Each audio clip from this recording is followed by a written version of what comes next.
let's talk about loose cases. This time for the Famicom and Super Famicom. So let's just get started right away. We had the ubiquitous plastic bag. I don't know. It seems like everybody sells Japanese cartridges in these plastic cases. I thought it was a joke. I don't know if they were originally sold this way, used. Actually, I don't know if they even sold used. I think there was like a rule in Japan for a while where they couldn't sell used stuff. I think there was like even restrictions on renting. So, but yeah, a lot of them you'll find are very similar to a standard cassette tape. So we'll get into that here in a moment. So this case I'm showing you right now, it is like, okay, so you might think it's the exact size as a standard cassette tape, but as you can see, there are differences. And they always open up kind of weird in the way I think they're weird. They open up like that, so I guess you can have your face there. They usually also, they have some sort of label they come with, like a sticker, and you write the name on it. But this one, I don't think I have fit a manual in here, but it is kind of tight. This one, I don't know if I'll be able to fit the manual, but no, it's too tight. But yeah, sometimes if they're thin enough, you can fit the manual in front. So this one, like I said, they're a bunch of, it's so, there's so many different manufacturers. I found like this one that was called like a magical communication network, and I don't know, they just have so many different brands. I can't give you one to look for, but you know, if you just type in Famicom cassette case, cassette, that's the thing. A lot of these games over there, like, it's funny how the wording in America, a lot of older people were calling like games as tapes, but it's funny how like the wording over there, you'll find cassette cases, like a Famicom cassette case, which is actually the name of one of the ones we'll get to in a moment. So, but I'll just, this one in particular was made by, I think, a magical communication network, but there's like another company called Tiger Chemical Industry. This one is called the FP1 by Space, and a neat feature I like about this is you can see the Famicom, if I can get it right, it'll say Famicom computer cassette case there, but it's the FP1. Here you can see, I guess it's in both sides, but I just put Dexter in there because it was the Space, you know. Next up, we've got, it's just cassette case, but the manufacturer of this one is Mori Toys, and that name is going to pop up a lot in for these cases, and they all look very similar.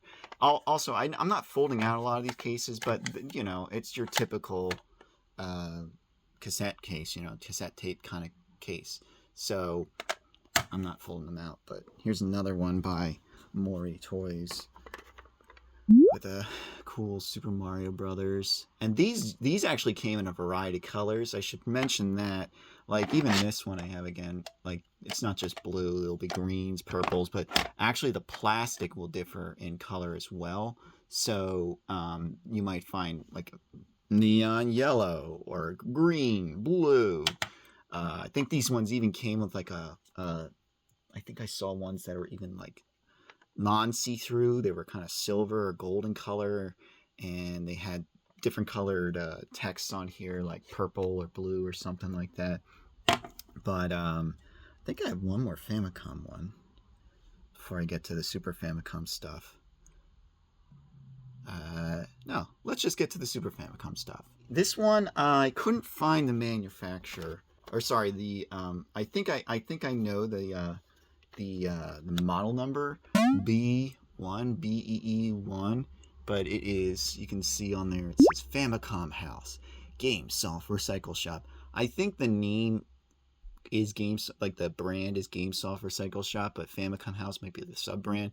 And as you can see, there's the area on the side there, similar to here, have like a cassette or a VHS tape that I wrote that on. So let me just put this one over here. I don't know if that's in frame or not. It's a little bit in frame. This next one is by a company called Goichi, and it's got this Super Mario All-Stars logo on there. Kind of cool. This one, you press there, it opens up like that. And it's these ones, I guess, I mean, they're okay in terms, these are really, I should mention, I haven't really said it, but the Super Famicom ones are a little bit more frustrating than the Famicom ones because they're rounded on the edges, and so, like Super Famicom cartridges, they kind of, sometimes they don't stack very well, but, you know, this one's standing nice and stout, but I'm going to get to one where there was a problem. So, we got that one. I don't have the model number, but, you know, we got another one by Mori Toys. We've got the Super Mario World one on there. And these ones are a little difficult to open for some reason. I have another one that I'm gonna show you in a second. I kind of have to dig a nail in there, so there's like a little tab there on the edge, and if I close it and I'm pressing on it, it's not gonna work. But if I stick a nail in between like the lip of one edge, kind of it pops it open. So you need a nail really to get these open nicely. And this is what I mean by them having round edges. So they kind of they can wobble. So as a dust proofing solution, probably not the best, but you know, whatever. They do make things look nice. So here's another one by Mori Toys with the Super Mario Kart, and the glare is just killing the focus. And it opens the same way.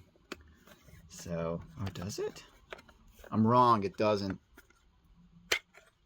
It opens like that other cassette. So, trying to get these in as much in frame as possible because I need to brighten this up here so you can see things. So, so this is the last one I'm going to show you today. It's quick, I know, but we got one by Mori Toys again, and this is the worst of them. It's similar to these. It's got the Super Famicom logo on there, but rounded edges. And as you can see, this one took a tumble or something dented it. And here, yeah, see, I had to open it again by sticking a nail in there. So I stick a nail in there. Also, one problem with this one, I remember like the hinge. Yeah, the hinge. So that hinge it's basically just two little pins, one pin on this side, one pin on this side. And with enough like opening and closing, it can wear down, and so this thing just pops right off. So, and you definitely cannot fit a Super Famicom instruction manual in here. So I don't even know, but I thought I had one more, but I guess I didn't pull it out. If I ever I have some, but I don't think I really have enough to make another one of these videos. These are pretty much the most generic. You'll find ones with various, like, I guess, like, there's another one with Yoshi Island on it. So either way, I just thought it would be kind of cool, like I did with the DS and the Game Boy Advance and the 3DS, maybe. I don't even know if I did it. But either way, I thought it would be kind of cool just to cover some of the choices you have for various Super Nintendo and Super Famicom and Famicom cartridge cases.